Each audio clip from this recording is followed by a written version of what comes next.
arrivait à la fin du contrat du service alimentaire déjà existant. Bon, on est allé tâter le terrain, voir qui nous offrirait quoi pour essayer d'améliorer le service alimentaire. Kim est arrivée avec son projet. Kim, à ce moment-là, travaillait déjà à l'école. Elle faisait du remplacement au service de garde. Bon, elle était impliquée dans la vie scolaire. Alors, on la connaissait. C'est une petite fille du milieu. Elle connaissait un petit peu mes attentes. Alors, elle nous est arrivée avec un projet qui était très motivant, effectivement. Alors, c'est comme ça qu'on a commencé avec elle. J'ai étudié en gestion hôtelière. Donc, quand j'ai eu mon contrat ici, je venais de sortir du cégep. Je terminais. Puis, je travaillais, je faisais du remplacement au service de garde ou comme surveillance du midi ici. Puis, je voyais les enfants qui avaient un menu de 4 semaines. Puis, c'était répétitif. Après 4 semaines, ça revenait. Puis, je me disais, il doit y avoir un projet qui existe, qu'on peut inventer quelque chose qui va être différent. J'ai envoyé un document avec un menu, un concept, des activités avec l'école en parascolaire, pendant les classes, puis tout ça. J'ai vraiment un beau document, je l'envoyais comme ça scolaire. Ça fait 4 ans que je suis ici.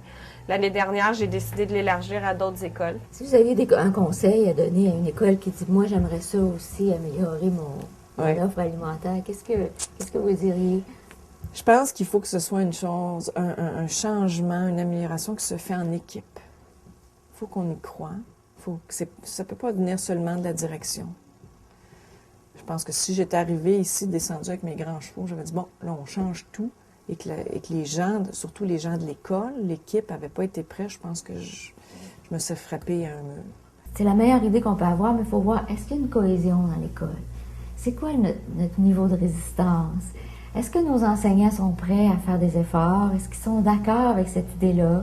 Est-ce que notre service alimentaire, est-ce qu'on a un service alimentaire, est-ce qu'on a un traiteur, est-ce qu'il est prêt à embarquer avec nous dans cette aventure-là?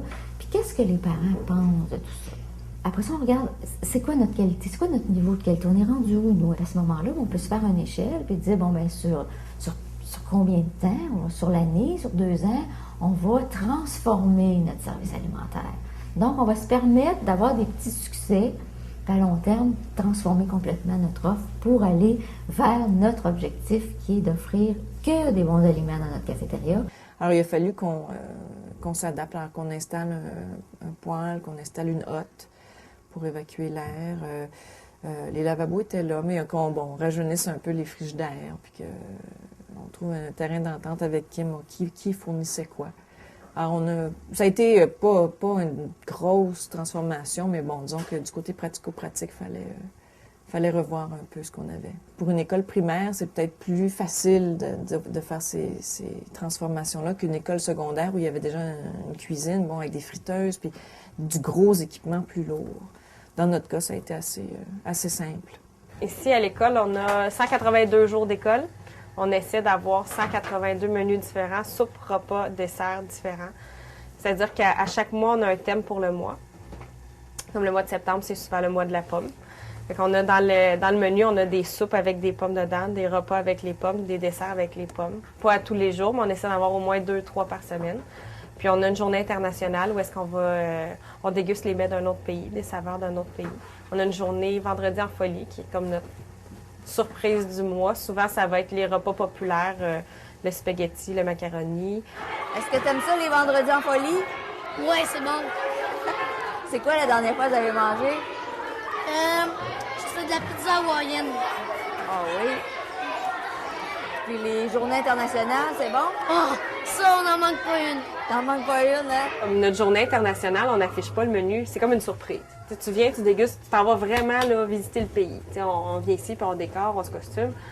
Puis les parents, il y a des parents qui nous disent, pour moi, pour mon enfant, c'est important, je le fais commander juste pour le fun, la surprise de savoir qu'est-ce qu'il va manger. Puis là, nous, il revient à la maison, puis il dit, hey, maman, aujourd'hui, j'ai mangé ça parce que ça, dans le pays, il y a du couscous, de la taboulée. Je m'aperçois que ça dépend aussi des écoles, mais les parents s'intéressent à savoir qu'est-ce que c'est. Des parents qui m'envoient sur mon site Internet des questions, c'est quoi de la roquette? Tu sais, c'est pas... Je veux dire, moi, j'ai toute l'année dans mes livres de cuisine sur Internet, des trucs comme ça. Fait que pour moi, de la roquette, c'est évident, c'est une sorte de salade, tu sais.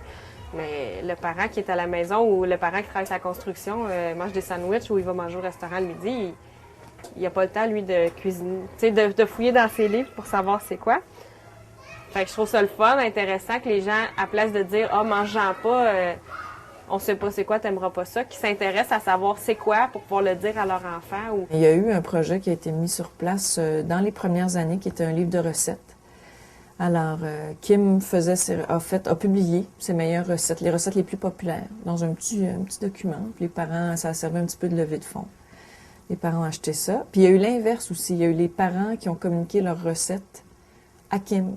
On a commencé à préparer ici les salades d'aujourd'hui. Il manque le poulet ici pour aller chercher les protéines. On me présente une assiette comme ça. C'est sûr que je vais être intéressée de la manger puis que ça va avoir l'air attrayant. Mais si je mets une salade verte avec rien dessus, c'est pas sûr que les enfants ils vont être intéressés. Le service alimentaire, c'est une vitrine. C'est une vitrine d'aliments. Fait que si l'enfant voit des choses au service alimentaire, à la cafétéria, qu'il ne voit pas chez eux, déjà, ça y apprend des choses. En plus, s'il goûte, s'il a l'occasion de goûter, ça y apprend encore autre chose. Si on dit ce qu'on sert à la cafétéria, c'est bon pour la santé, il faut que ça soit vrai pour que lui puisse dire, quand je vois ça, c'est bon pour moi. Qu'est-ce que c'est la soupe aujourd'hui? C'est une soupe à l'italienne à la roquette. Mais c'est un bouillon de tomate. La roquette, c'est une sorte de salade. C'est de la laitue qu'on met dedans, avec un petit peu de nouilles, des oignons. On remarque que les lunchs sont beaucoup plus santé. On ne voit plus de boissons gazeuses, on ne voit pas de chips, on voit pas de moins en moins de petits gâteaux vachons ou des trucs sucrés comme ça. On n'en voit presque pas. D'ailleurs, entre eux, les enfants se le disent. Hein, quand il y en a un qui apporte un sac de chips ou une petite boisson gazeuse, « Ah, t'as pas le droit d'apporter ça! » Puis le lendemain, il doit dire à sa mère, « Non, mais ça va pas dans ma boîte à lunch parce que... » Mais ici, c'est vraiment d'apprécier, je pense, la nourriture. Montrer aux enfants que ce qu'il y a dans ton assiette, il y a quelqu'un qui l'a cultivé, il y a quelqu'un qui l'a récolté, il y a quelqu'un qui l'a vendu, il y a quelqu'un qui l'a apprêté, il y a quelqu'un qui l'a cuisiné, puis il y a quelqu'un qui te l'a servi. Fait que tes petits légumes que tu manges en accompagnement, là, ils partent de loin, là. Fait que c'est vraiment de faire apprécier aux enfants la nourriture puis de leur montrer que c'est pas d'ouvrir un sac puis de le vider ou d'ouvrir ta canne, là. Il y a vraiment quelqu'un, avant que ça arrive chez toi, là, qui a travaillé fort, puis apprécie-le. Il y a eu toutes sortes de petits moyens qui ont été mis en place, surtout dans le but de les faire essayer ce qu'on leur présentait. S'ils ne connaissaient pas ce qu'on présentait, on voulait au moins qu'ils essaient. Alors, vous avez pris comme moyen? Ben, ils n'avaient pas le droit, c'est toujours comme ça encore, ils n'ont pas le droit de passer de commentaires du style « hier, dégueu ». Quand ça arrive, ben, ils doivent aller faire la ligne à la fin. C'est un moyen qui est assez décourageant à l'heure du dîner quand on a faim, là. Alors, les enfants, on les a aussi encouragés à demander, à dire « Écoute, je pense que j'aimerais pas ça » ou « J'aime pas ça ». Alors, à ce moment-là, ben, Kim ou la personne qui est là, qui sert, dit, ben, écoute, si ça tente, je vais t'en donner un peu, tu vas au moins l'essayer. Alors, elle leur donne ça dans une assiette à part, et ils peuvent essayer. C'est à quoi déjà la soupe? C'est italienne et roquette. Ah oui, celle-là, c'est bon. C'est ma préférée, oui. Il faut présenter régulièrement des nouvelles choses pour que ça fasse partie de sa vie de faire des essais. Ça, c'est une des choses. Puis la même chose, c'est présenter des choses inconnues avec des choses connues. Donc, l'enfant, il n'est pas devant une assiette qui dit strictement rien. De faire découvrir aux enfants une multitude de saveurs, je pense que ça a été un grand défi, puis de le faire apprécier aussi, parce que c'est facile de dire « Tiens, c'est ton assiette, mange-la ». Mais si l'enfant va s'asseoir, puis qu'il n'y a personne qui va l'aider à le découvrir, à dire « Bon, ben peut-être que tu n'aimes pas le kiwi, bien si on l'enlève, est-ce que tu aimes ça, ton assiette? » Ah là, oui, il aime ça. Mais si personne n'a enlevé le kiwi, l'enfant, il va le mettre de côté, puis il va manger son dessert, puis il va boire son verre de lait. C'est quoi qu'elle a? C'est quoi qu'elle a? D'emblée, moi, la personne qui s'occupe de la cuisine fait partie des intervenants de l'école. Elle a les mêmes droits que n'importe quel... droits et devoirs, dois-je dire, que n'importe quel autre intervenant dans l'école. Alors que ce soit pour reprendre un enfant, ou que ce soit pour féliciter des enfants avec notre système d'émulation, cette personne-là, la personne qui est à la cuisine, a tout ce pouvoir-là. Déjà, en partant, ça fait que le sentiment d'appartenance est beaucoup plus présent. Mais Kim, en plus, offre des ateliers de cuisine après les heures de classe. Les enfants qui sont méritants peuvent aller cuisiner avec elle. Si la direction d'école nous permet de faire ce pas-là vers les enfants, ben on se sent impliqué dans l'école. C'est pas mal plus le fun de venir travailler le matin à la place d'être dans notre cuisine, puis tu vois un enfant, puis tu as envie de te cacher parce que tu sais qu'il a fait quelque chose de pas correct ou quelque chose de bien. Autant on peut les féliciter puis leur dire « Hey, j'ai trouvé ça bien aujourd'hui que tu essaies de manger ou que tu passes en marchand ou que tu rends service à un ami ou qu'on puisse participer à ça, c'est le fun aussi. Tu sais, à tous les midis, je fais une petite tournée pour voir l'appréciation des menus aussi, parce qu'à chaque journée, c'est un nouveau menu, fait qu'on essaie de voir comment c'est apprécié aussi. On dit, ça coûte cher bien manger. Est-ce que vous êtes d'accord avec ça? Ben moi, je pense pas. C'est sûr qu'un concessionnaire alimentaire qui veut faire des sous va vendre des pogos à semaine longue, puis il va faire des sous avec ça, comme on voyait les reportages à télé de l'histoire de la poutine dans les écoles. Mais je pense qu'au Québec, on a vraiment des bons produits, qu'on peut s'approvisionner à un moindre coût, des produits de qualité, puis de servir quelque chose de bon aux enfants. Moi, en tout cas, je me rappelle pas à l'école, au secondaire, d'avoir mangé des asperges, mais c'est tellement simple. Quand on veut bien manger, on parle des produits de base. Fait que les produits de base sont beaucoup moins chers que les produits finis.